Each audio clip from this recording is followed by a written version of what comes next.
غوث پاک کے ہاتھ پہ توبہ کی توفیق پائی ہے۔ سبحان اللہ۔ کتنے؟ 1,00,000 سے ہر سال آپ کے مدرسے قادریہ سے، جامعہ قادریہ سے 3,000 اسٹوڈنٹس، کتنے؟ 3,000 طلبہ غوث پاک کے مدرسے سے فارغ ہوتے تھے۔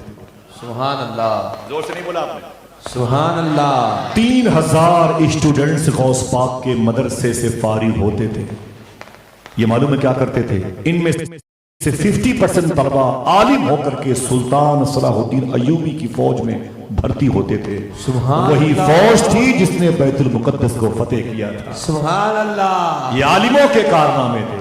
معلوم ہے یہ ایوبی نے اسے فتح کیا تھا، اس لیے فاتح بیت المقدس کہا جاتا ہے۔ یہ دمشق میں لیٹے ہوئے، معلوم ہے ایوبی جب 4 سال کے تھے تو ان کے باپ شیخ نجم الدین ان کو لے کے غوث پاک کی بارگاہ میں آئے تھے۔ سلطان صلاح الدین ایوبی کو کہا شیخی دعا فرما دیں میرا بچہ، میرے بچے کی کامیابی کے لیے۔ غوث پاک نے اس بچے کو قریب بلایا، دیکھنا آپ کی توجہ کیا کہتی ہے۔ قریب بلا کے غوث پاک نے اس بچے کو یوں اٹھایا تو غوث پاک کے داہنے ہاتھ کی انگلیاں صلاح الدین ایوبی کی گردن پہ تھی۔ یہاں یوں اٹھایا اور اٹھا کے پیشانی دیکھ کے فرمایا نجم الدین تیرا یہ بیٹا بہت بڑا بادشاہ بنے گا۔ سبحان اللہ۔ بہت بڑا بادشاہ بنے گا، بہت بڑا بادشاہ بنے گا۔ یہی بچہ جب بڑا ہوا تو اسی کو فاتح بیت المقدس سلطان صلاح الدین ایوبی کہا جاتا ہے۔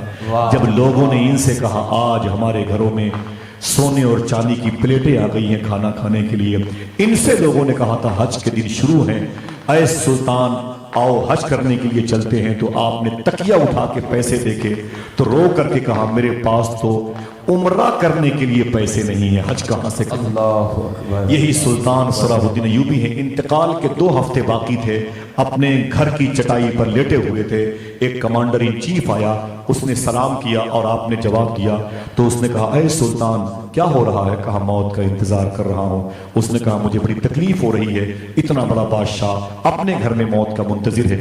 مزہ ہوتا اس وقت جب آپ میدان جنگ میں ہوتے، دشمنوں کی تلواریں ہوتی، آپ کے بازو کٹتے، آپ کا جسم کٹتا، آپ کی گردن آپ کے جسم سے الگ ہوتی، آپ مجاہد ہو کر کے بھی شہید ہوتے، ایک پرموشن آپ کا اور ہوتا۔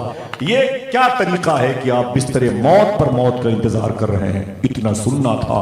سلطان صلاح الدین ایوبی اٹھ کے بیٹھ گئے اور اپنا ہاتھ آگے بڑھایا اور کمانڈر ان چیف کا یہ گریبان پکڑ کے اسے گھسیٹ کے بولے کیا بولا؟ میں کاش میدان جنگ میں ہوتا، دشمنوں کی تلواریں میری گردن پہ ہوتی، میری گردن میرے جسم سے الگ ہوتی اور پھر میرا دھڑ میرے جسم سے سر سے الگ ہوتا۔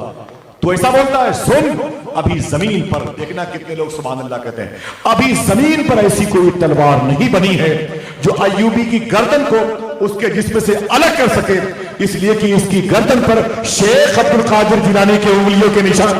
سبحان اللہ۔ نعرہ تکبیر، نعرہ رسالت، تیرا پیر میرا پیر، تیرا پیر میرا پیر۔ معلوم ہے آپ کو میرے امام نے کیوں کہا تھا؟ اسی لیے کہا تھا کیا دبے جس پہ حمایت کہو پنجہ تیرا۔ شیر کو خطرے میں لاتا نہیں۔ یہ خطرہ کیا ہے بھائی؟ یہ خطرہ کیا ہے شاعری میں؟ خطرہ خاطر کے معنی میں ہے، جس کو آپ کہتے ہیں ہم کسی کو سینٹتے ہی نہیں ہیں، ہم کسی کو خاطر میں لاتے نہیں ہیں، ہمارے سامنے کسی کوئی ویلو ہی نہیں ہے، اسی کو میرے امام نے کہا شیر کو خطرے میں لاتا نہیں۔ کیا دبے جس پہ حمایت کہو پنجہ تیرا۔ غوث پاک کی محبت، غوث پاک کی باتیں کریں گے انشاءاللہ، جتنی باتیں کہ اسے یاد رکھیے گا۔